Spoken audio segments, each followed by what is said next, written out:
Hey, I'm Derrick Day, and he is. I am Aaron Tomlinson, as always. Man, good to see you, man. Thank you. You know Likewise. something? You are literally a sight for sore eyes. Because this has been a fucking week. Wow. but Yeah. but anyway, man, what's in your glass tonight? So it's a pre-made mojito. It's one I bought in the bottle. Yeah. Okay. Um, I did pork and avocado burritos tonight for dinner. So Nice. Nice. I didn't Well, feel like a margarita. and we still have to do this Tequila Tuesday thing. I'm just trying to figure out how to do that and be functional on Wednesday. Yeah, right. I know. Let's take the 6th of November off and we can do Tequila Tuesday on November 5th. Yeah, okay. All right, November 5th. Watch the election returns. Oh my God. Oh my God. I just thought about that. Yeah. Yeah. Yeah. Yeah. Yeah. We could do like a whole election special, man. Yeah. Yeah. Be do, interesting. do the results. But anyway, for me, I've just got a glass of bullet bourbon because fuck, I need a sedative. A sedative. Yeah. Uh, Well, why don't you introduce the topic tonight? Well, I will go ahead and do that, and let me just preface this by saying that this is not where I am right now, but I thought about this because for some reason it's just in my spirit that maybe somebody's dealing with this. Um, what happens when you don't forgive yourself? And we were just talking about in the green room, the old saying is that to err is human and to forgive is divine, and that when you don't forgive, it's like drinking poison and expecting the other person to die. And so we were taught that like when we were Christian pastors, forgiveness is a big part of the whole Christian paradigm. Yeah. So we, drilled that home. You got to forgive. You got to forgive. Why do you forgive? Because God forgives, right? Mhm. God is forgiving, so you have to be forgiving. And and that's all well and good when it's somebody else. Mhm. But what happens when the person you need to forgive is yourself? Yeah. And I was thinking about this, and I don't know, man. For some reason, this was in my heart all this week, and I was thinking about people that have uh, committed suicide. Excuse me. Goodness. You Sorry. know, oh, you're good, man. People that have committed suicide and have gone through all kinds of travail because they can't forgive themselves. I was thinking about I have a friend who he had a DUI and he killed someone on the highway. Oof. That's rough.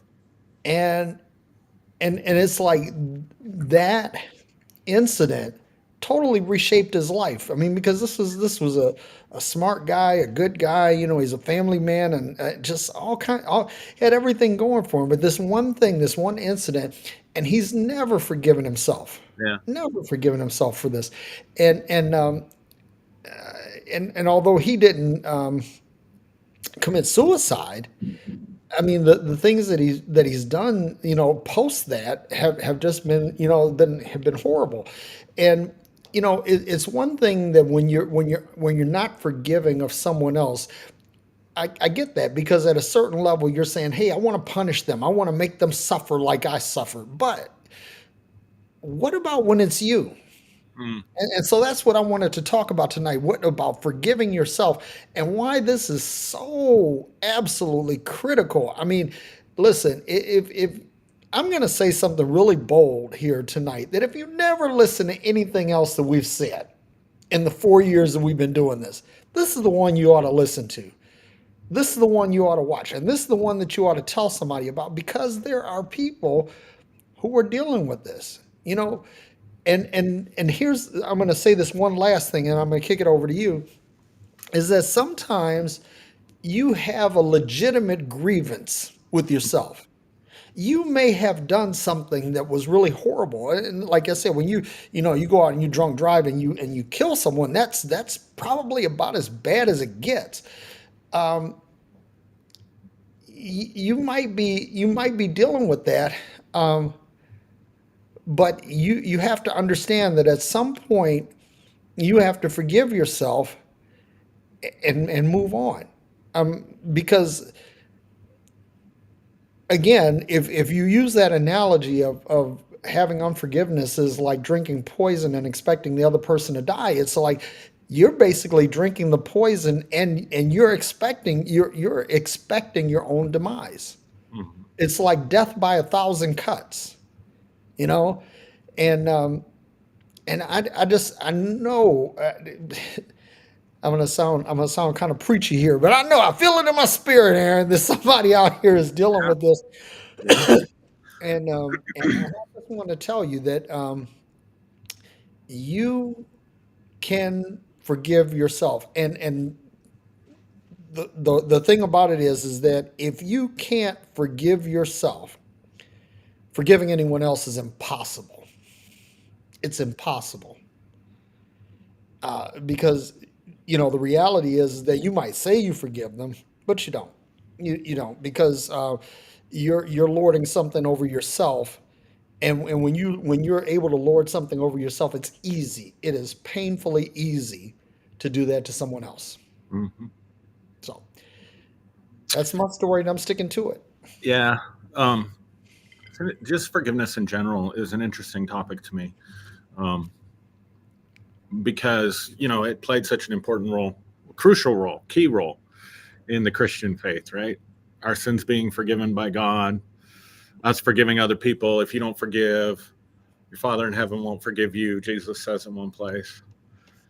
And but what does that really mean? So again, just going back to this linguistic thing that I talk about all the time, when it comes to something concrete in external reality, we have shared agreements. This is a Mhm. cup, mojito. If you know what a mojito is, it's Yep. mint and sugar and rum, basically, and lime juice. Um, so those are all concrete things, right? Forgiveness, nobody ever boxed it up and brought it home. Nobody ever tripped over a pile of forgiveness. It's another one of those linguistic abstractions, right? That describes a process more than it describes. In other words, we take a process, an action, a verb, and we kind of nounify it, if you know what I mean. Yep. We thingify it. So I've really been asking myself at various different times over the last 7 years, what is forgiveness?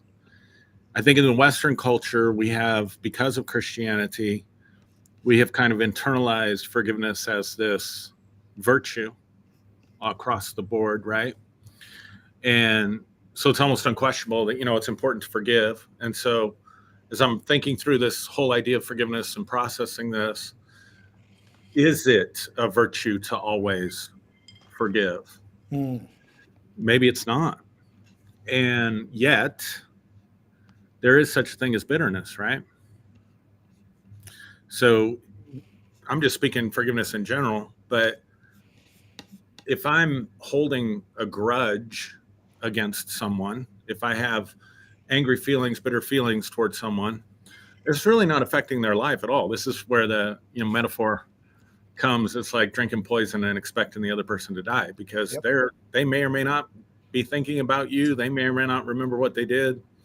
Chances are pretty good they're sleeping better than you at night if you're holding on to, if you're feeling something in your heart and your mind about something somebody did to you in the past, right?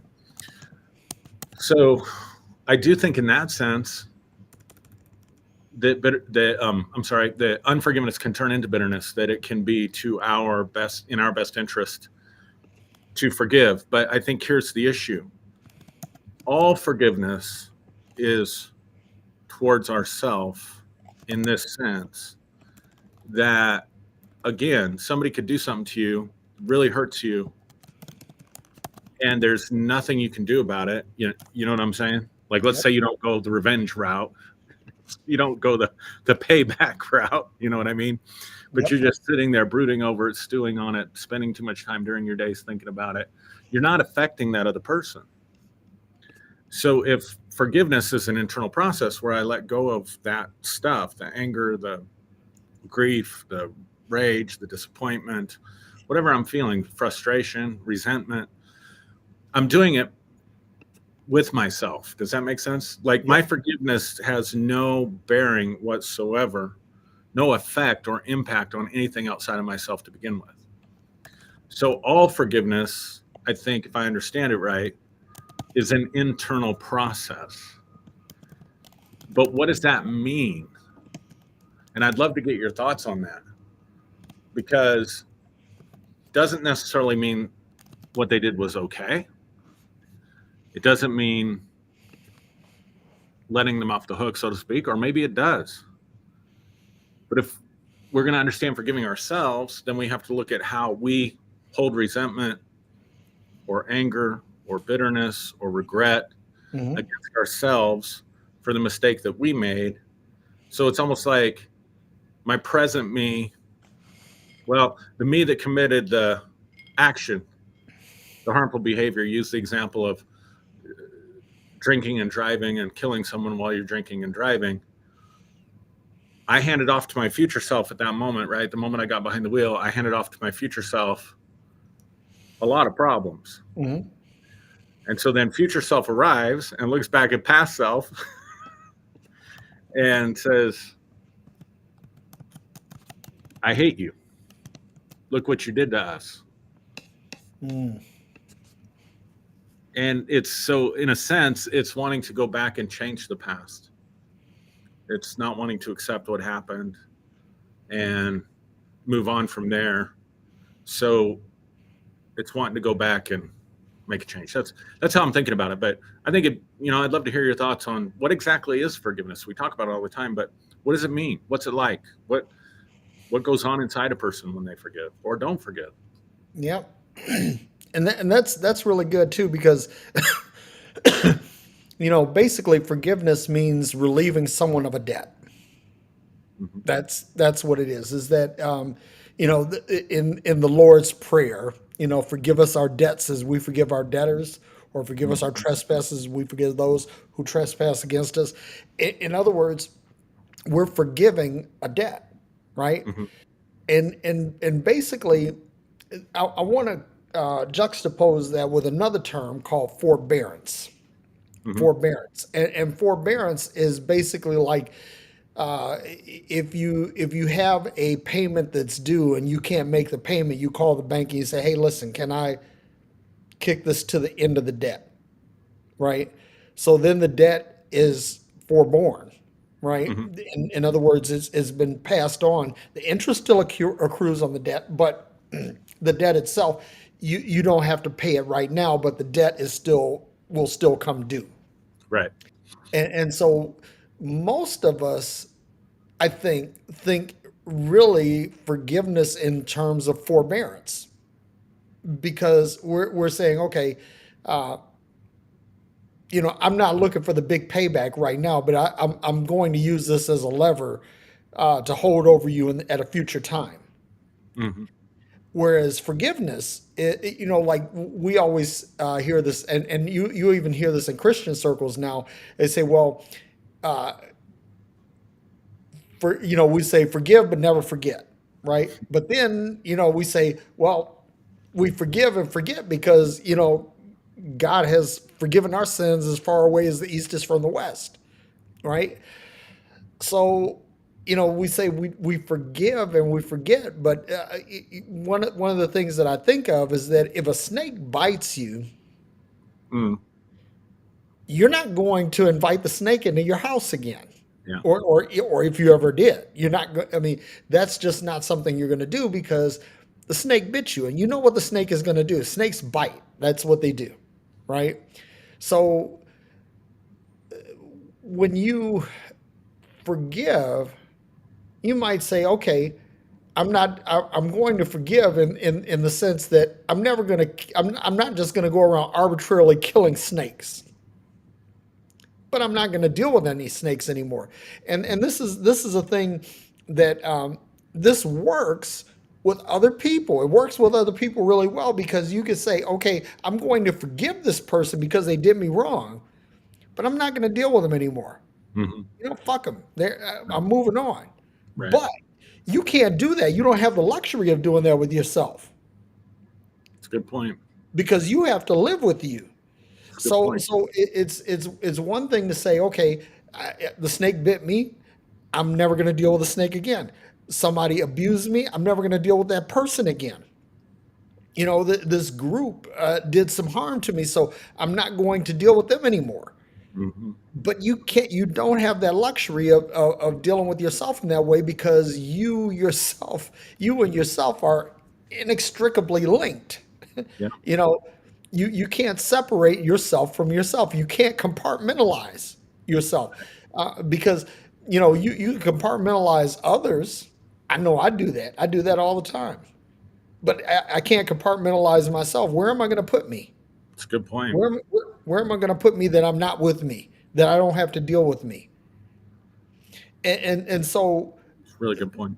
the thing that I'm getting at here is that when you at a certain point you have to forgive yourself. You have to forgive yourself because if you don't, then what happens is you're carrying a debt that can never be repaid. I mean, well, let me put it this way: the only way to forgive the debt is literally to eliminate the debt. You literally have to forgive and forget. Hmm. Because if you choose to remember this, if you choose this to to keep this in your frontal lobe as part of, your daily routine, it's like pulling a boulder around. I mean, Hmm. it's like the opposite of Sisyphus, rolling the boulder up the hill. It's basically you're pulling it. You're Hmm. pulling it. You're dragging it around with you everywhere you go. And the one thing that I think one of the biggest things that humanity deals with is are burdensome things. And I honestly believe that not forgiving yourself is the single greatest burden that any human can bear. Mm. I mean, it's like I'm going hard on this one, Aaron, because this is this is really this is really heavy. I mean, it's been weighing heavy on my spirit because you know how do you move on? How do you go forward if you're carrying this burden? And a lot of times the burden is it's greater than anyone can bear. Hmm. You can't drag it along. You can't pick it up and carry it. It's going to hinder you and hobble you in everything that you do. Hmm. So what I want to talk about is and let's talk about it from two standpoints. Let's talk about it from a a humanistic standpoint. How do you forgive yourself? Hmm. And then in deference to you and your clinical professional hat, if you will. I'm picking on you because you're wearing a hat. Yeah. Yeah. uh, how do you how do you deal with that from a humanistic standpoint? Okay, I'm dealing with me, but how do I deal with it like from a clinical standpoint? I mean, how do I get to the point where I recognize I'm lording something over myself, and how do I unpack this in such a way that I'm able to eliminate this burden and relieve myself of this debt? Hmm. Yeah. I think I'm really stuck on the forgive, not forgetting part. And your illustration with the snake is very effective. And applying that to relationships, if you bite me, burn me, hurt me, abuse me, I'm not going to keep you in my life. But if I feel like I'm the one that bit me, hurt me, abused me, Where can I go from me, right? Yeah. And it's interesting because forget, what does it mean to forget? Well, the opposite of forgetting is to remember, right? Mm. Think about it, remember, rejoin, Yep. or in the Latin, the member part comes from where we get the idea of a memorial or Yep. memory, Hmm. rememory, which has to do with bringing something to mind. So if you live with someone, you have a spouse, intimate partner, children, whatever that you live with. And I've seen this in a lot of marriage counseling. You're asking about the clinical part. Well, you caused this 10 years ago. You betrayed me 10 years ago, or you cheated on me, or you caused us to, fall Hmm. into financial ruin or whatever. And you choose to stay together. And then every time you get in a fight with the spouse or, this intimate partner, whatever the case may be, child, you're always holding that past over them for like a power play, for like leverage. Like they're trying to move on, but you keep bringing it up. So what are you doing? You're going back and you're rejoining to that event, that person all the time. And we do this in a culture and in a society. I mean, you know, um, there are certain people, they will always live in infamy, right? Like one person that comes to mind is Monica Lewinsky, right? That name Yep. comes up, doesn't matter what she does, doesn't matter what good she does in the world. She's always going to be remembered Yep. as the intern that, um, so we certainly do that with people in the public eye, right? We certainly, if they make a mistake, we freeze them in time, Mm. and that's who they are, and that's how we think about them, that's how we feel about them, that's how we relate to them.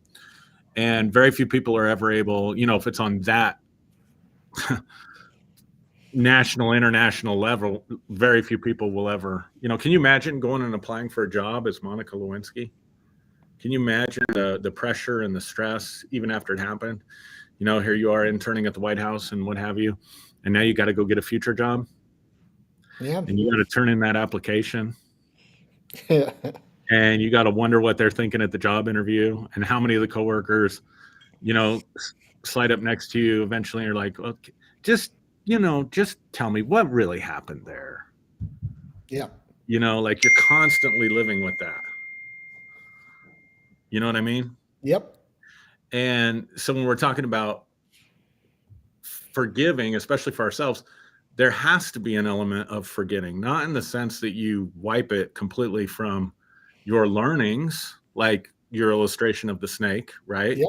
Hmm. I'd have to get bit every morning or whatever to learn not to play with a snake, or I'd have to put my hand on a hot stove Yeah. every time it's hot to know not to touch a hot stove, right? So there's this element of, even in forgiving other people, there's this element of remembering in order as a learning experience, but then there's remembering out of bitterness or anger or unfinished business, we call it in Yep. therapy. You know what I'm Yep. saying? Bringing it Yep. to mind constantly. So I think that we have to recognize that we don't ever have to forgive good things. Like it's the opposite of gratitude, right? Like when good Yep. things come into our lives, hopefully we're grateful for it. Hopefully we can show and express that gratitude. Forgiveness is almost like the opposite of that, right? Yep. So it there has to be a wound in order for there to be forgiveness. There has to be some kind of loss. There has to be some kind of disappointment. There has to be some kind of pain involved. Mm. And you know this, if you lose someone close to you, grief is a process. Yep. And there's a lot of emotions you go through: shock, disappointment, anger, grief, or the sadness part of it. Yep. But you finally get over to this place of acceptance. Okay, this happened, and I accept that this happened. And I accept that because this happened, my life is this way now. And so, one of the best definitions clinically for grief is it's the way emotionally that we transition from what our life was like before the thing happened that we lost. And it doesn't have to be, it could be someone dying, it could be a breakup, but it could also be a job. It could be a home. It could be anything that Hmm. you were attached to in your life that you lose. You don't have it anymore. And you can't just go from, okay, I knew myself with this person, living with this person. I knew myself as a pastor for 20 some odd years. I knew myself as getting up every Sunday morning and preaching a message and traveling and all this stuff. And now all that stuff is gone, right? So I can't just take a giant leap towards cool. You know what I Yep. mean? Or if someone you really care about dies, it's like you can't just be like, oh well, forget about them. And I think we do this with people with forgiveness in general. Um Sorry, my thing's going off. We do this in general in that we expect people to forgive overnight instead of realizing there's a wound there and this is a process.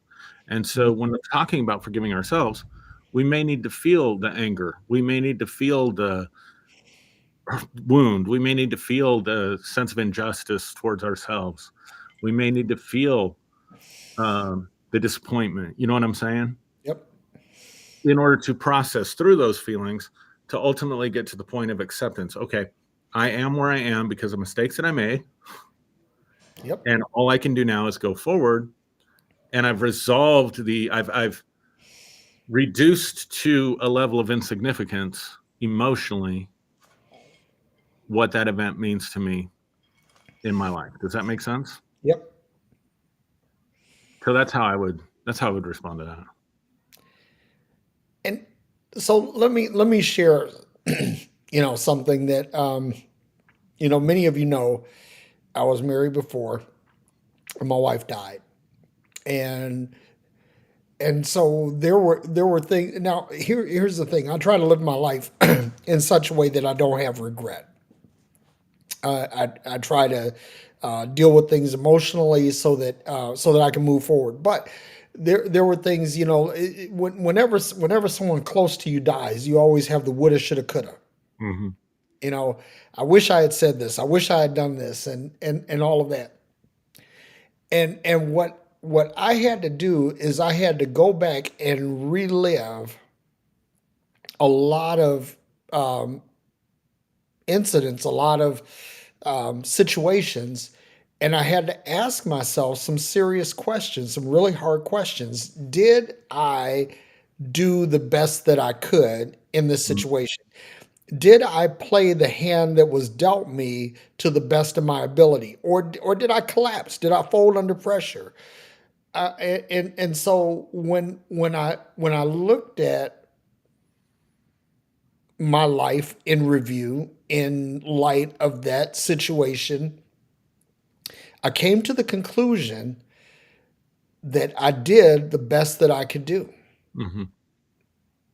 And because of that, I was able to forgive myself Hmm.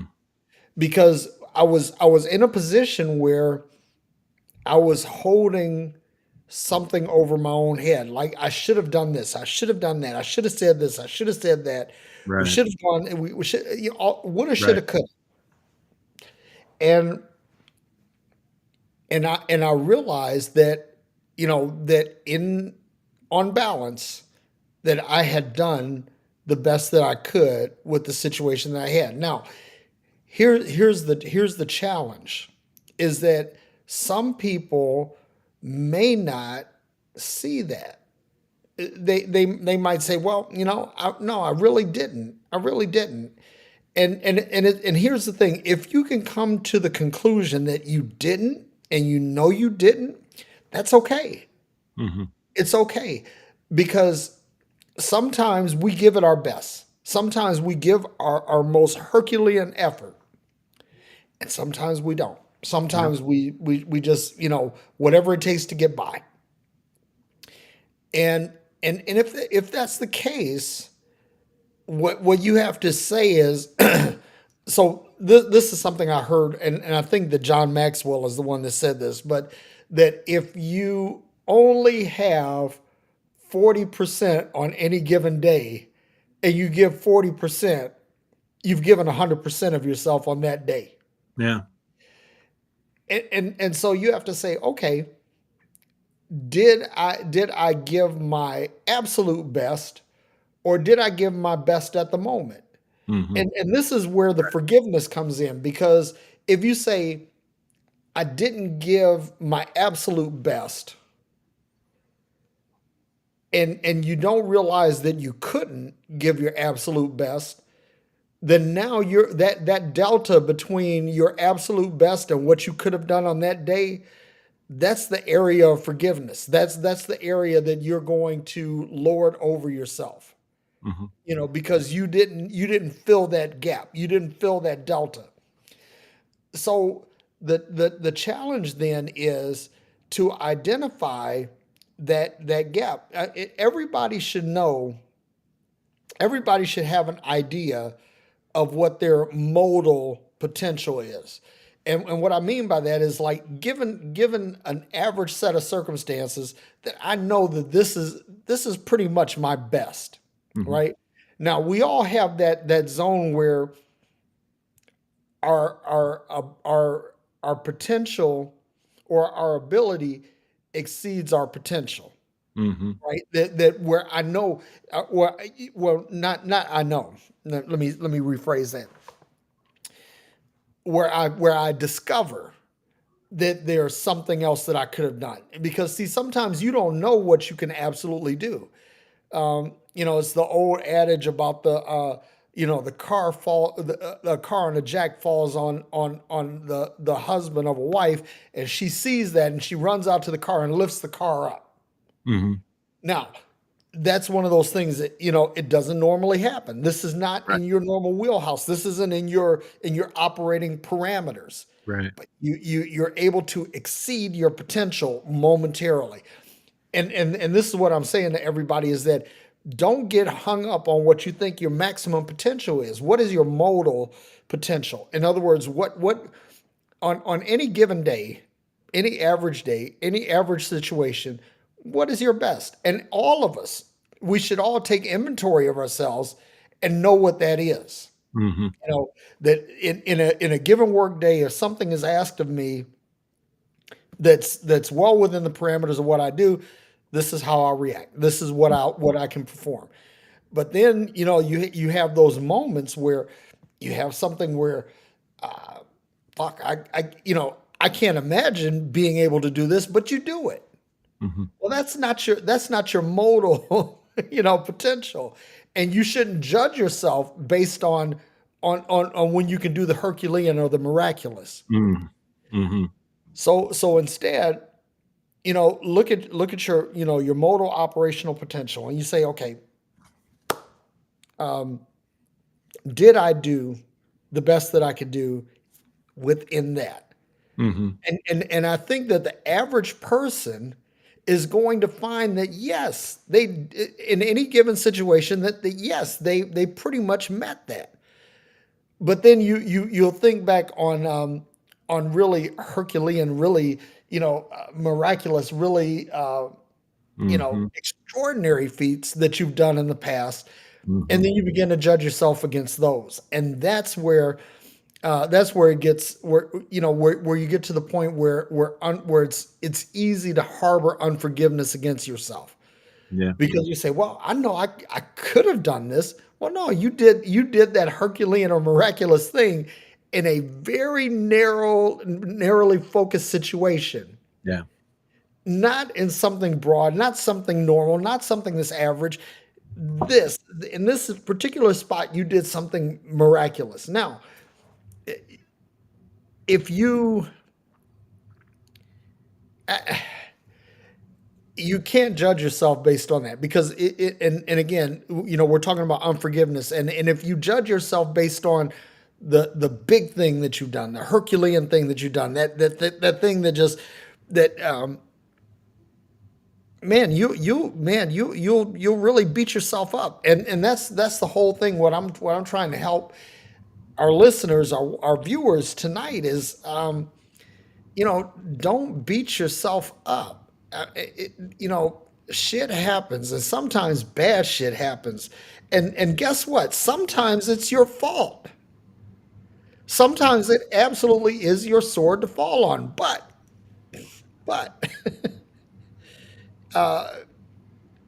don't let that define you or redefine you. You have to say to yourself, okay, I watch this, and I hope this helps. You have to say, okay, I made a mistake. I Mhm. made a mistake. I've caused a problem with someone else, or I've caused a problem with myself. Mhm. What is the path forward from Right. this? See, and I think that what happens is that sometimes a problem gets to be so big that we get stuck. We get stuck on that, Yep. and that becomes a sticking point, and it's like a chain linked to a stake in the ground, and this chain becomes this becomes your, I can't go any further than Mhm. this. I'm always chained to this incident, this circumstance, this situation where I didn't do my best, or I didn't, or I hurt someone, or harm someone, or hurt me, or harm me. Um, what you uh, I'm going to use another analogy because I saw this, like, where if you tie an elephant to a tree over and over and over again, Yeah. eventually you could tie the elephant to a chair. Right. And the elephant has all the ability to overcome that chair, but Right. it will stay there tied docilely Yeah. to the Yeah. chair. Yeah. And so what I'm saying is that unforgiveness will incorrectly yoke you to things. Mhm. And you'll think that I'm chained to this. I can't get better than this. I can't do any better than this.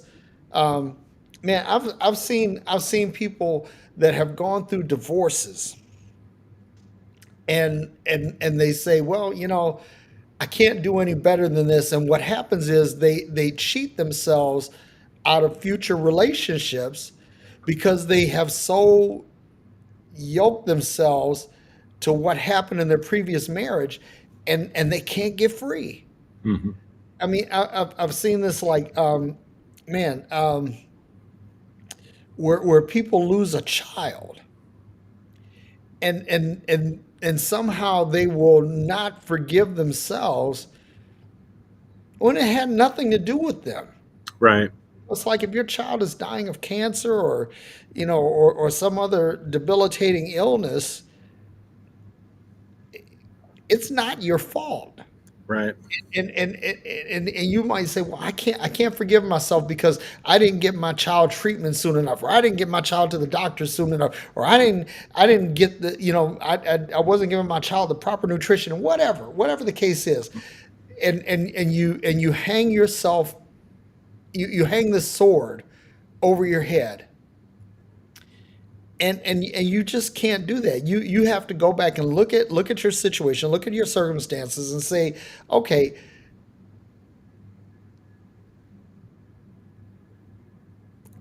did I, let me say this, even if you didn't give your best, because I gotta back this up a little bit, because even if you didn't give your best, it's okay. Yeah. Yeah. But I, go, I, go ahead. I think I, for me the best part, and I'll explain exactly why I understand it very well within myself. I struggle with that. Did you give your best? And if as long as the answer is yes, and I loved how you nuanced it because most people don't nuance best. Like, you know, your best isn't your most Herculean effort, yeah, or you only have 40% of yourself to give, and you gave 40%. That was your best. But what about the times we don't? Like, we can almost make that a qualifier. Well, as long as I did my best. yeah, And here's why that is such a struggle for me, mm, because I grew up in a family that had some really high achievers, and Yep. the standard was set really super high for me the day I was born. And I continually fell short of that standard, right? And my mom, bless her heart, she wanted to, and this is a mom's job. She didn't do anything wrong. I'm not a fan of gentle parenting because your job as a parent is to prepare your child for life, and life is not gentle, Yeah. right? So we need to, I needed to be pushed. I needed to be leaned on. I needed to feel consequences when I was slacking. You know what I'm saying? Because Uh-huh. otherwise, I would have just slacked my entire life. I wouldn't have been prepared. I wouldn't have done half the stuff I've done if my mom hadn't been the way she was. I remember wanting to quit. I played football in the seventh grade and just got my ass kicked all over the field and got embarrassed and humiliated. And I never wanted to quit anything so bad in my life. And my mom was like, "You signed up for it. I don't care what that coach puts you through. I don't care what the other players put you through. I don't care what the game puts you through. You're going to fulfill that commitment." And the last game of the season, I started. I think I got 2 tackles and a fumble recovery. Oh, wow. So I mean, I felt like because I only played on defense, they didn't trust me on offense. I think I did do one play on offense, and I missed a block or something, and the quarterback got creamed. Seventh. But that was such a powerful learning experience for me that I've drawn upon over and over again when something gets hard, so that I don't quit, so that I see it through. But here's the thing. My mom was so eager to push us in terms of our potential that the bar was constantly raised. So here's what I mean. If I struggled in a subject and I pulled it up from a D to a B, like I killed it. Like I had a D at the first quarter, and by the time the semester was over, I pulled it up to a B, let's just say, or I got a B the next Yeah. semester. Then it was, well, if you try even harder, you can get the A. Or if I got the A, then it was like, if you apply yourself the same way that you did to bring your grade up, let's say in science from a D to an A, just think what you could do in English. Mm. I was a competitive swimmer. That's what I was best at athletically. And if I won an event, the next time I could get my fastest time. Mm. You see what I'm Yeah. saying? There was never celebration for the accomplishment. There was always pressure to outperform. So is that a form of self unforgiveness? Well, what it created within me is this idea: when I hear "give your best" or "did I do my best," the answer to that question for me, if I'm honest, and this is just self-disclosure, the answer for me is I never gave my best. Not a single time, because there's always more I could have done. There's always more I could have given in order for it to equal the best. You see what I'm saying? Yep. So I was conditioned and trained that once you jump over the bar, you could actually, the bar could have been a little bit higher, and next time you'll hit it. Yep. Does that make sense? Yep. So I have a lot of emotional baggage, and I'm just being, transparent. I have a lot of emotional baggage with achievement and do your best and, all that kind of stuff. And still at 50, almost 53, I'm aware of this in myself, and I'm still trying to find that balance, both as a parent, but also as I lead my own life, between trying to bring out, quote unquote, here we go, right?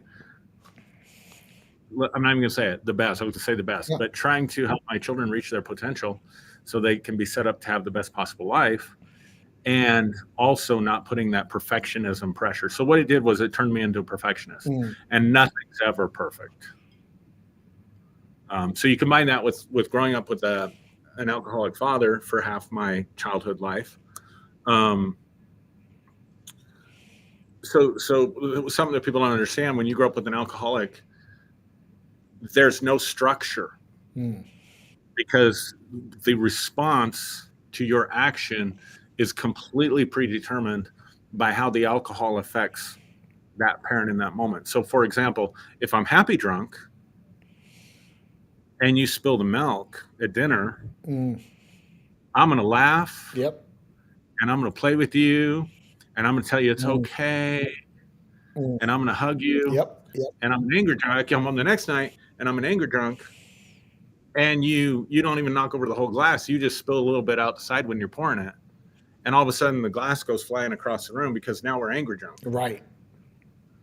So what that conditions you to do is to always look for what could go wrong or what might be wrong or what might be out of place because your safety is dependent upon managing all these external circumstances to make sure that you get the happy drunk, not the angry drunk. Yep. So I was predisposed by my mom always pushing me towards perfectionism and by my dad and his alcoholism to always be looking for what's wrong. So I mean it was a perfect blend of perfectionism. Yep. So you said, is that a self-forgiveness issue? And I think it probably is, Derek. I think it probably is. Um, and I think this is why I emphasize so much. This is why Christianity was I was set up for it, right? Yep. Because be perfect as your Father in heaven is perfect. Yep. We all have sinned and fallen short of the glory of God. One sin is enough to make sure that you don't please the Heavenly Father and He doesn't welcome you home. Mm-hmm. He keeps you outside. Yep. He keeps you outside because you got second place instead of first place. Mm. So you can't come home. Mm. And I knew I had friends that their parents were like that. My parents weren't like that with competition, thankfully. But I had friends that would have to walk home or something if they lost. Yeah. I have friends like that too. And so for me, part of my healing process has been, God damn, it's okay to be human. It is okay to be lazy. It is okay if you didn't give your best, like to not be so achievement and goal oriented and driven towards perfectionism because it'll drive you crazy. Yeah, So absolutely. I think, when you ask, is that a self forgiveness issue? I think I've had to practice self forgiveness on a daily basis. And sometimes I do it well and sometimes I don't Yep. because I always expect more out of myself. So, but not everybody's going to hear it that way. So when what you were saying, someone without that stuff in their background, they're going to hear do your best, 40% is your best, don't compare your best to Herculean. But best for me has so many tentacles, right? Yep. And so that's one of the things that's really complex about communication and human interaction because your personal history is different than my personal history and what this particular term might mean.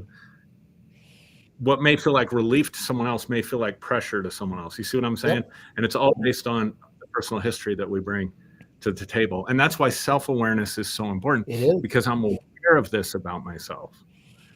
And like one of the things, and I'm just being really transparent, but one of the things that I decided to do, we talked about this, I'm just going to embrace the suck of stuff. And I had a bunch of boxes with old keepsakes and pictures, and some of them were my mom and dad's, and some of them were mine. And so I decided I'm going to scrapbook this stuff because I don't want it to just sit in a box. Yeah. So I'll do this, like I'm going to take on this new hobby, right? Really masculine, scrapbook. But here's the problem. And again, I'm sharing a lot of personal information, but that neck thing that I had for 18 months Yep. caused me to lose dexterity in my left hand. Like my writing, I write like a kindergartner because I write with my left hand. Mm. And I have numbness constantly in my fingers, and I don't have as good a control because of the nerve damage that was done from that injury. So, and then my vision has gotten much worse. Oh. The last few trips around the sun, right? Yeah. And so this is so good for me because it's so time consuming and I can't do it perfect. I mean, you look at the stuff I put together and things are laying like I would get so frustrated if I couldn't get a perfectly level Oh yeah. thing on the paper. If I'm gluing something to the paper, I practically want to get a level out and make sure it's Yep. perfectly level. Make sure it's got to be perfect. And so this is so therapeutic for me because I can't do it perfectly. And it's tedious and it's time consuming. So it's hitting all of my triggers. Like one of my triggers is I should have been further along by now. That hung over my head forever. Um, so I get triggered with time. There's not enough time. I'm behind. I need to catch up. I need to get ahead, right? Yep. You can see how all of this comes out of my programming, right? Yep. Yep. Um, it's not perfect. And it's very tedious and I have to be patient with it. And so it's like hitting all of my triggers, Mm. but because it's associated with pleasant memories and stuff like that, I'm cool with it. And so for me, that's very therapeutic. And so I guess what I would say, after this monologue, is this therapy session that I'm having. Um, I think we need to normalize for people like me. For people like me, we have to normalize mistakes. We have to Ooh. normalize imperfection. We have to normalize that maybe we don't give our best all the time, and that's okay.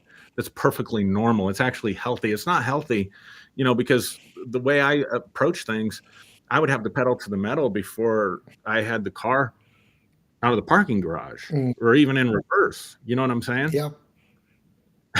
That's how I approach life.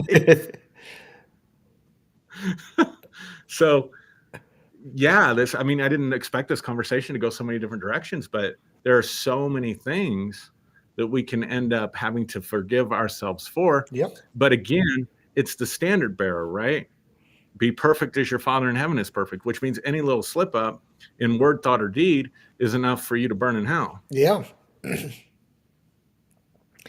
And And so, what's the standard that we're violating that we're needing forgiveness for in the first place? well, I think that's part of the answer to the question. well, here's the thing. This is what I'm going to say, and this is going to be.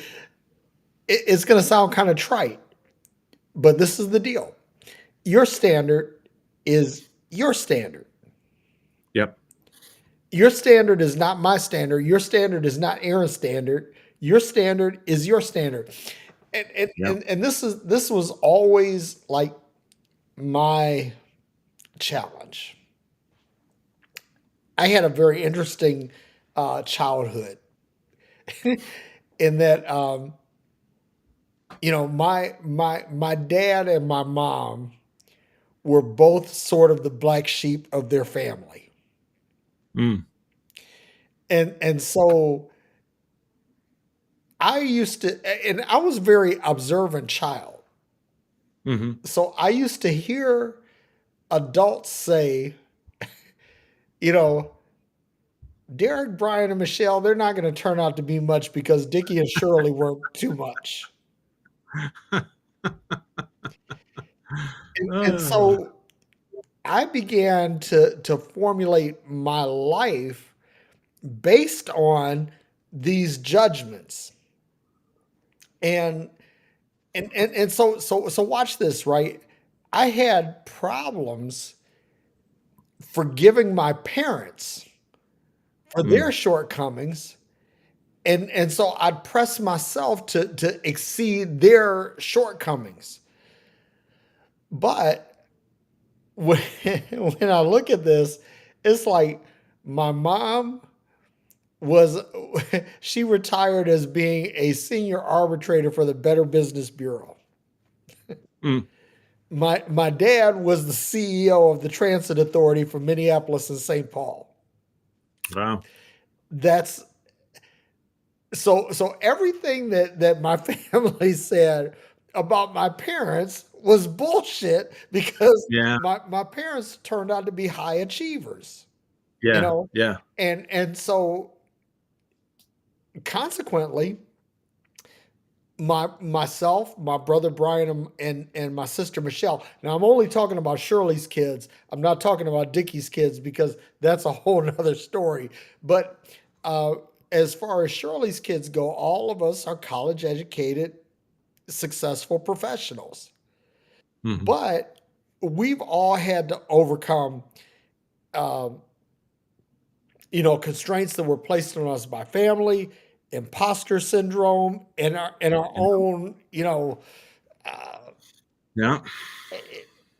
and so what this is the thing that I wanted to forgive my parents for the things that they did or didn't give me, but in order for me to forgive my parents effectively, I had to learn to forgive myself. I had to learn to get over my own shit.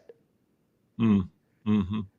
And and let me tell you something, that if anybody tells you that forgiving yourself is easy, Mm. they're lying. Yeah. I mean, like like again, I think about my deceased wife, and I think about things with my kids, and I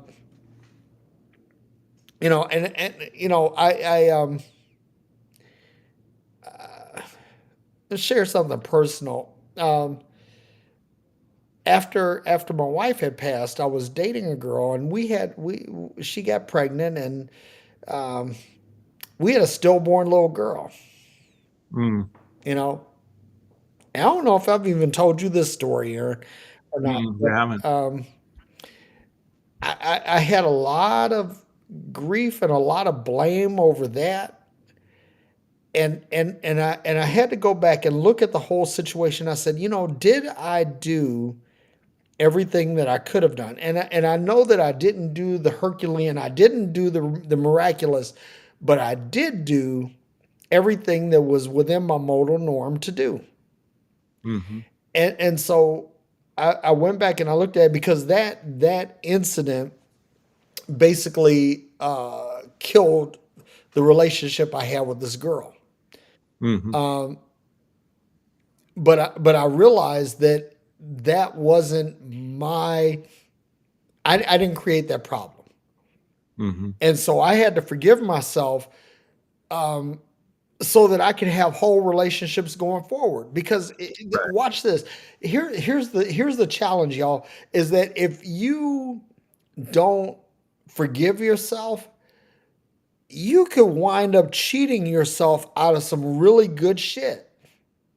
I mean, Mm. let me say, let me put it into contemporary terms. I am in a relationship with the love of my life right now. I am happy. I am happy.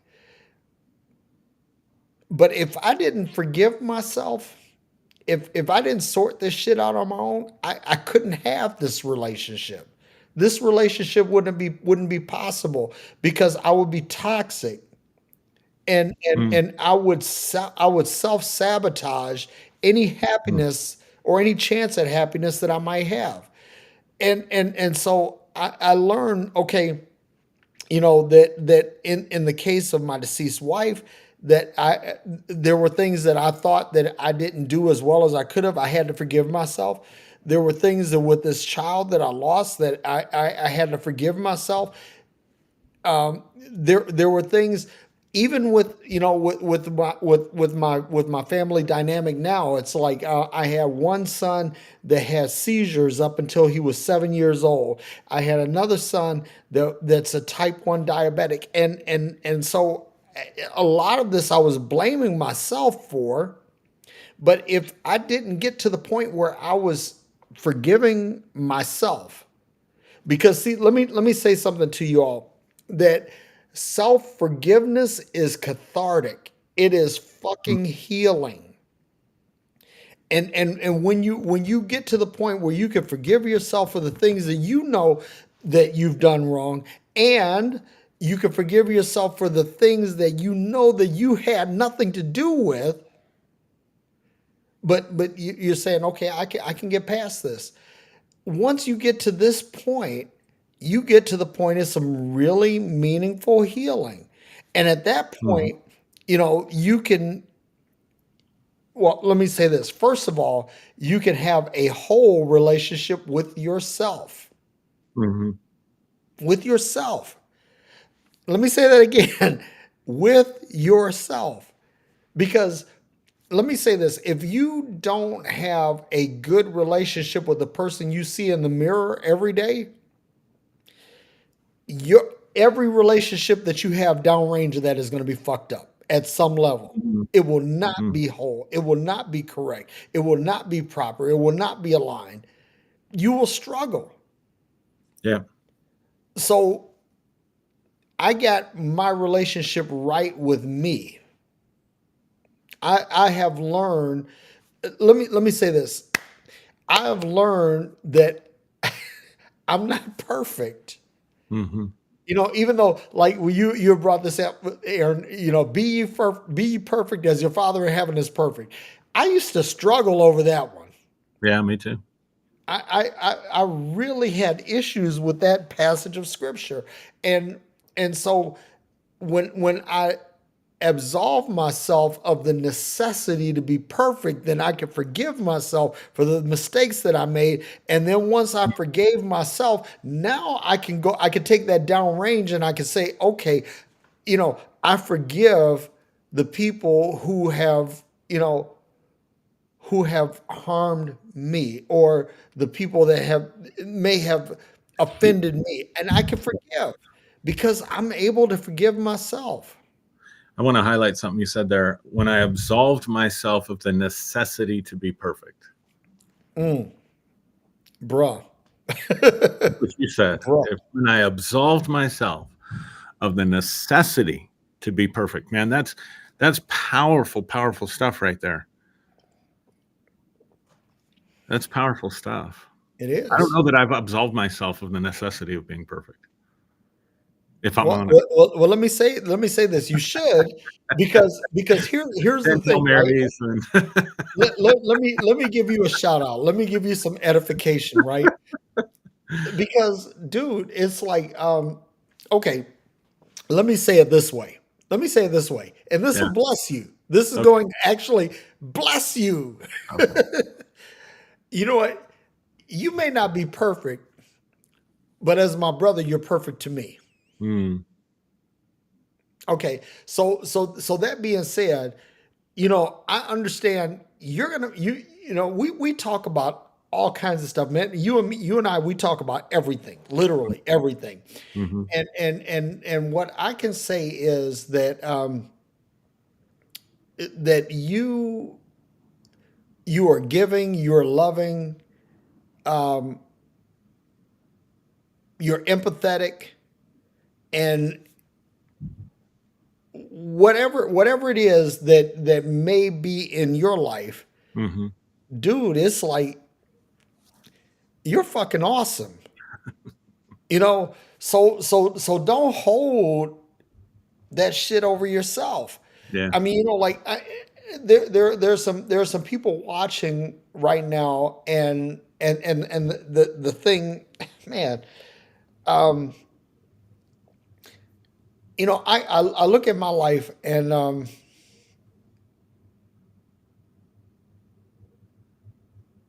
and I say, I look at all of these situations where I could dwell in regret, where I could dwell in the past and say, woulda, shoulda, coulda. I wish I had done this. I wish I had tried this. No. I see my sweetheart on here, and for those of you who don't know, is that we have a long history, and you know 22 years ago, there's some things that I wish I said. I woulda, shoulda, coulda. But you know what though, if I don't regret any of those, because it was the things that I did or didn't do that got us to where we are today, right? So we're better now. We're stronger now. We're more in love now than we've ever been, and so I'm grateful for that. Uh, I've forgiven myself for the things that I didn't say, that I thought I should have said, or whatever. But you know what, man, I've forgiven myself. I've let it go. I've moved on, and I'm embracing the moment. So again, this is something you and I both talk about very frequently. We talk about mindfulness, right? Being in the moment. Right. And watch this. If you are not forgiving yourself, it is impossible for you to be in the moment right now. So true. You can't be in the moment if you're not forgiving yourself. Why? Because you're stuck in the fucking past. Hmm. Or you're harboring anxiety against the future. In either case, you're either in the past or you're in the future that hasn't been given to you yet. Yeah. So true. So true. These are the things that block us from being mindful, right? Block us from being present Yep. in the moment. Gosh, I realize just soaking this in and taking this in, I realize that thing I mentioned, I should be further along by now, Oh um, man. and I live with that daily, right? But that is a form of harboring resentment Unforgiveness. against myself. Yeah. Because what I'm saying is my past version of myself didn't do enough to propel life forward. Wow. And so therefore I should be further along by now, which is why I get so uptight about, one of the reasons I get uptight about time. And here's what I mean. When I say I get uptight about time, like my family knows, like if you really want to piss dad off and see the ugly side come out, make us late. Mm. Now, I know we're late on here all the time. That's also therapeutic for me. Well, hey, we made you an official hood rat on that one, man. Yeah, yeah, yeah, yeah. But it's such a trigger for me, right? It's such a trigger. It's like, oh, we got to get going. We need to be there. We need to get there. But that's on the microcosmic level, So like we have to be at a school function or something like that, and getting these kids out the door sometimes can be hell, right? Yep. And that'll trigger me. But on a macro scale, I'll look at my life and say, I should have more in savings. I should have more in retirement. I should have Yep. accomplished things that I said I was going to accomplish by now.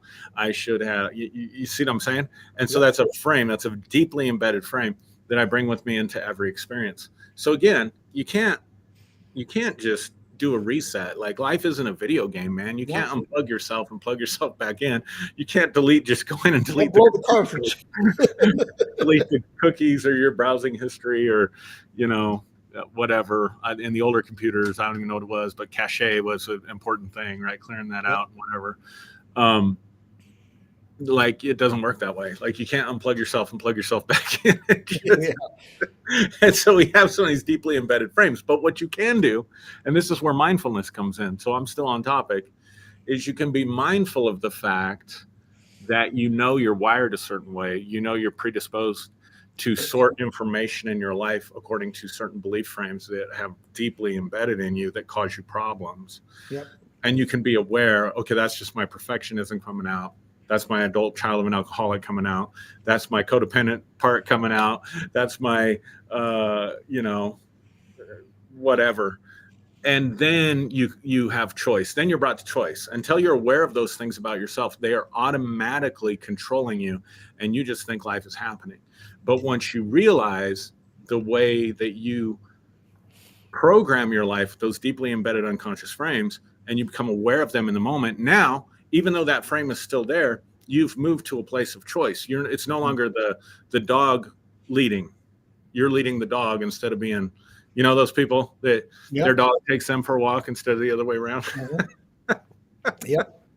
And so that's what mindfulness is. Mindfulness is, oh, I haven't forgiven myself for this. I'm punishing myself in some form because of things I'm holding against myself. Like even just that awareness puts you at choice so that you can walk the dog instead of the dog walking you. Does that make sense? Yep. And listen, true story about the dog walking you. I never forget. We had when we were in Texas, we got an American bulldog, and we named her Jules. And Jules grew up to be a really big, strong dog. Yeah. She was about 100 pounds, and she was a really strong dog. She's a beautiful dog. And I remember when we first moved to Arizona and we moved into our house, my son Zach said, "I'm going to take Jules out for a walk." And he did that. And when Zach came back, his hand was cut up from the leash digging into his skin, Yeah. and he had raspberries all Oh along the whole gosh. side of his body because Jules took him for a walk. Yep. Yep. And so the thing is that sometimes life takes you for a walk. Hmm. But what you have to say is, okay, if life took me for a walk, did life take me for a walk because of something I did or in spite of something that I did? Now, if it's because of something you did, then that means you need to go back to the point of that occurrence and you have to say, okay, I still love me. Hmm. I'm still happy with me. I'm still happy with the person I see in the mirror, and I forgive me. Now, let me say this, and then after this, I'm done. Is that a lot of times, I talked about forgiveness versus forbearance. And a lot of times we kick the consequence down the road. Hmm. And what I would say to you, to everyone that's listening, is don't kick the can down the road. Deal with that thing. Deal with it. You know, it may be painful, it may be difficult, it may cause you some angst or some uncomfortability, but deal with it. And then remember this, that we all make mistakes. Right. We all fuck up. We all fall short of the glory of God. I mean, in other words, I'm being facetious, but we all fall short of our own glory. Right. Don't let that hinder or hobble you. Find out where it is, forgive yourself, and then move on. And then move on. Hmm. Because if you do that, let me say this, right? That when you are able to forgive yourself, when you're able to look at your own shortcomings, your own mistakes, your own idiosyncrasies, and you say, okay, yeah, yeah, that's me, but I'm cool with it. And not only, watch this, when you get to the point where you don't hold it over you anymore, you won't let anyone else lord it over you anymore. Hmm. Because once you're forgiven, once you know you're forgiven, you're not going to take anyone else's interpretation of you, and you'll Yeah. move on. You'll move on. That's So good. so this is the thing for me, is that I have learned. Listen, I make enough mistakes, Aaron, for me, you, and everybody else that's watching. I I fuck up on almost a regular basis, but but I understand that I'm only human. I do the best that I can, but when I fall, I get up, I dust myself off, and I move on. And I recognize that even the things that I'm responsible for, even the things that I cause, that nothing is too big for my own forgiveness. Hmm. So I Yeah. forgive. Love it. Love it. Love it. I think last thing I would say is we need to normalize flaws. Mm, preach, man. I'll tell you a story, and I hope I don't get in trouble for this. Um, you never know in this day and age. So my son, I won't say which one, um, got a suspension last year from school Mm, because he used a vape, nicotine vape, in class. Now, my first thought was, how in the hell did he get a nicotine vape? right. Right? What? Where did I miss that? And So upon further investigation, it wasn't his vape, it was his girlfriend's vape. He Okay. did it on a dare, used it in class, his girlfriend's vape, right? And so he got suspended for vaping in class. Now, then what bothered me was I forgot about the vape after that. I'm like, he has a girlfriend? What? Yeah. Yeah. Like what's happening here? But I could tell that he really was disappointed in himself that had happened. And I shared this with some individuals, and they thought they treated me like I was just the most horrible parent in the world, because I told them, I said, look, I said, it's kids are going to try that stuff. I mean, when I was in high school, Yep. we had a smoking section, and you could go buy cigarettes at 14, you could go buy cigarettes at 8 years old, Mhm. and we had a smoking section in the school. So we've gone from having a smoking section where you would smell marijuana when you walked by, you just did every day. Yeah. It's not like the teachers were completely unaware of that, right?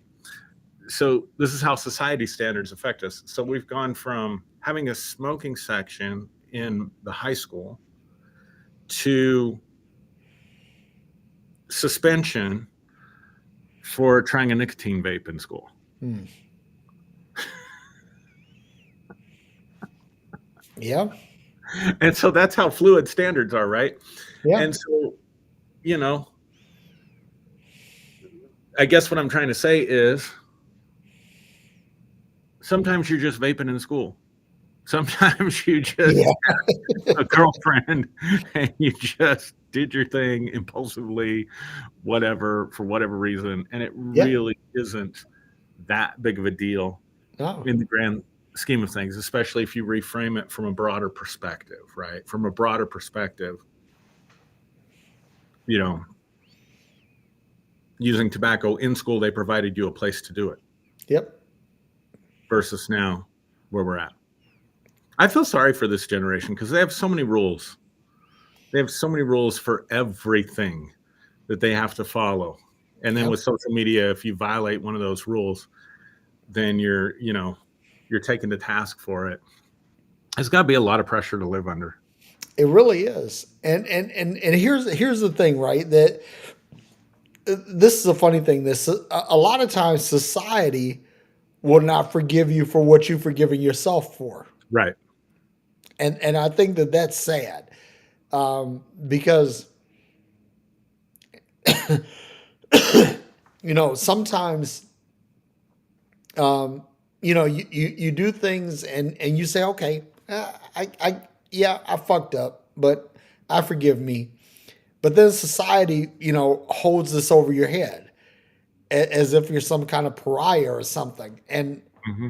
and I think Yep. that's horrible. I Hmm. really think that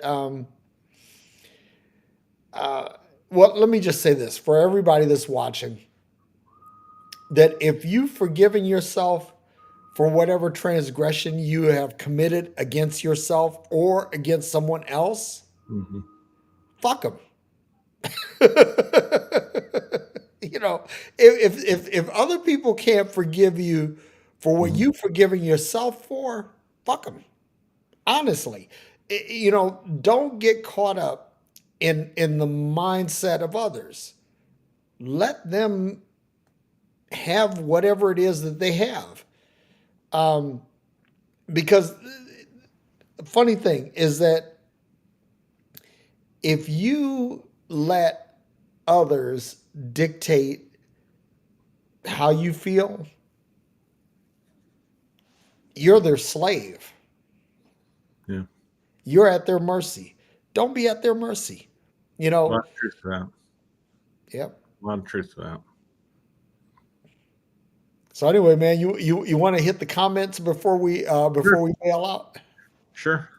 'Cause we got a few. My future brother-in-law is out here, Robert Simmons. Oh, cool. Yeah, he's out here, and Hey, Robert. we call him Vossi. Boss. Vossi is like Cavassier. Ah, Got it. Our friend Joe Machuda says one of the problems that deconstructing evangelicals have to face is being taught from a child that you are an undeserving worm that has a deeper hold than most people think. Yeah, for sure, it definitely does have a deeper hold than most people think. Yep. Like you're just wrong for being, you're just wrong for existing. The fact that you were born was a mistake almost. You know what I mean? Yep. Yeah, that's I'm gonna show Joe's comment because that's a really good one. Vasi says, I truly appreciate your transparency. Thank you. It's good to be transparent, huh? I think that's something else we model well Yep. on here. Yep. That's the thing. You know, we share from the well of our personal experiences, Yeah. and I'm grateful for that. I'm grateful that you know, Aaron. I just got to say this, man. That being with you is a safe place.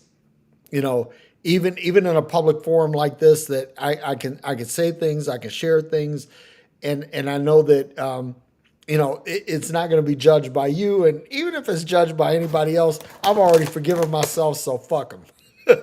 Yeah. Yeah.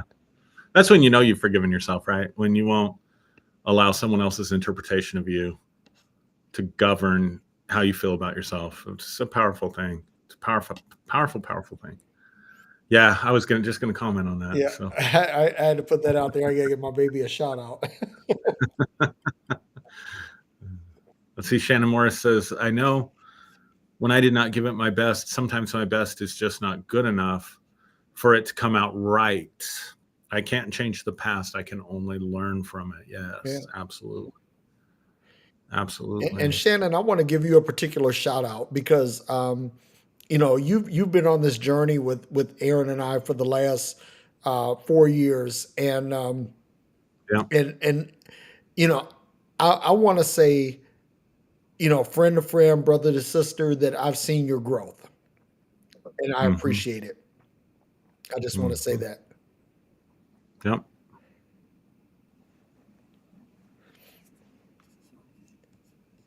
Yeah. And of course our friend Blessed, she's in the house, Yeah. but She says this every time, like over and over and over again. Like his kingdom is within you. You forgot about it. Let his kingdom purify you. And I just got to say, purity is overrated, it is, and unless it it's can kill you. bourbon. Pure bourbon is good. but I mean, if you think about it, most medicine is mixed with something, so it doesn't kill you. Yeah, Um, you know what I mean? Like you can't have flavor if something's. You can't have a flavor profile yeah. if something is pure. It's just boring. So I think that's overrated. Well, you know what? I got to say this. Like my dad has what's called an LVAD, which is a left ventricle assist device, which is Mhm. basically like half an artificial heart. And in order for this LVAD to work, he has to have these blood thinners, and one of the chief components in this blood thinner is cyanide. You know, it's like cyanide will kill you, but Yeah, in a small enough dose, it's therapeutic. yeah. That's my point. Like it's overrated. Yeah, It's one of those words. It's another one of those words that it carries. It really carries. It carries shame, especially in a religious context. Because who the hell knows what that even means? Purify yourself. Purify my heart, oh Lord. We sing that song. Purify my heart. And you know, like what the hell does that even mean? But it carries shame. It's weaponized in a way yeah. to make you feel bad But about watch yourself. this. If you're attached to this purity thing, how can you forgive yourself when you find yourself impure? Yeah, right. Yeah, then you're just constant. It's just constant. Um, it's a constant treadmill. Like it's just a constant. self improvement program. That's what religion is. It's a constant self improvement program that's based on a lie that you're not okay the way you are. Yep. And Vasi, I'm glad you said that you needed to hear this tonight. I hope that this encouraged you in some kind of way. And if you want to talk about it further, you can call me after the show. But man, this is something, Aaron. This was something that really, I don't know why it was really in my spirit this week that there are people that are dealing with unforgiveness, that they haven't forgiven themselves. And so let me backtrack. Let me walk that back for just a second, because people say, oh, well, unforgiveness. We when we talked about unforgiveness as Christian pastors, right? We were talking about not forgiving someone that did us wrong, someone that transgressed against us. But the thing that I think is the greater assessment is whether or not we're able to forgive ourselves. Are, Hmm. are we able to are we able to deal with the things that we have to deal with? Um,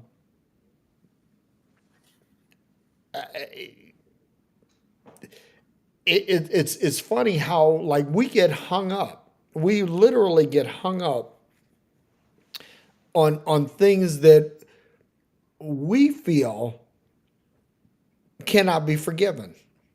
You know, I remember counseling someone who had said something harsh to their mother, Hmm. and so they said something harsh to their mother, and as a result, they were willing to accept harsh things that their own children said to them. Mm. And I'm thinking to myself, I said, okay, just because you said something harsh to your mother doesn't automatically mean that you have to accept anything negative said to you. The two of them are not conflated. They're not juxtaposed. They're not the same thing. You may have said something to your mother that may have needed to be said, may have been difficult, may have been harsh, but that doesn't mean that you have to accept that same thing from your kids. But if you have forgiven yourself for what it is that you said, then you can say, okay, now I know I don't have to take the same shit. Mhm. I mean, it's you know, Yeah. Yeah. No, that's a good point. That's a good point. I do think that's where, Jesus' words, judge not lest ye be judged, for the measure you use be measured back to you. I think that's mostly talking about how judgment comes back on self. So, in other words, if I judge myself, like what you just said, the measure I use, I judge myself for saying hateful things, talking hatefully to my parents. So, therefore, I put up with the same measure I use, right? yep. And when you can let yourself off the hook for that, stop judging yourself, then you can level up from that and you don't keep getting that measure back Ooh. to you. Or if I judge someone else for whatever, something really harsh, and I don't recognize that I have the same potential for that, the same capacity for that within myself, because I'm also a human being, not because I'm born in sin or I have some sin impulse, Mhm. just because I'm a human being. Yep. And life sucks. Life is hard. Life will kick. I want to do that Rocky Balboa speech. It's not how hard you can get; it's how hard can you get hit and keep getting back up. Yep. And so if you do something similar to what you judged in someone else, you're either going to pour a bunch of condemnation on yourself because you've spent so much time condemning the other people that were doing that, or you're going to refuse to see it in yourself and acknowledge it in yourself because you can't be as bad as those people that you were judging. So either way, it's that measure coming back on you. Oh, The man. measure you use be measured back, You you you said something really profound here, and I think everybody needs to catch this. Is that if when you forgive yourself, you stop judging others. You stop judging others because you stop judging yourself. If you can, as long as you judge yourself, it's easy to judge others. But the minute that self judgment becomes difficult, judging others becomes difficult. It becomes a challenge, and that's where we want to be. We want to make, honestly, y'all, we want to make judgment challenging. We want to make judgment difficult. Whether it's Mm-hmm. judging yourself or judging others, we want to make that difficult. We want to make that hard. Mm-hmm. All right. Anything else we need to speak to? You want to speak to on here? No, I've pretty much poured out all. Man, I've poured it out like a 40 for the homies. Yeah. I have not ever heard that reference before in my life. I think I know what it means. You know exactly what it means, man. Because like, hey, deep down inside, Aaron, you're one of the most hood motherfuckers I know.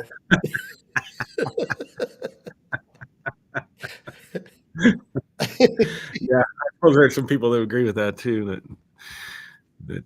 But anyway, thanks everybody for. I hope this felt really good tonight. This felt really good. I hope it was helpful for people. It was therapeutic for me for sure. Yep.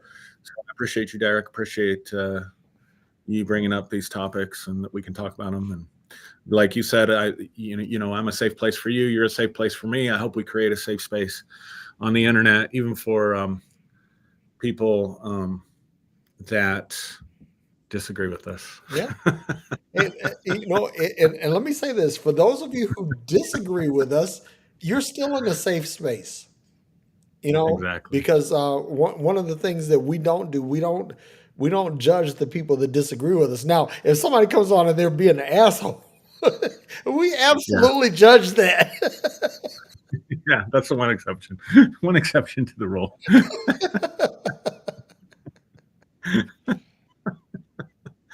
That's funny. All right. All right, So peace and hair grease, and thank you for coming to our TED Talk and growing with us in real time. you know it, man. Thanks, Aaron. Love you, brother. You too. All right. Later, man.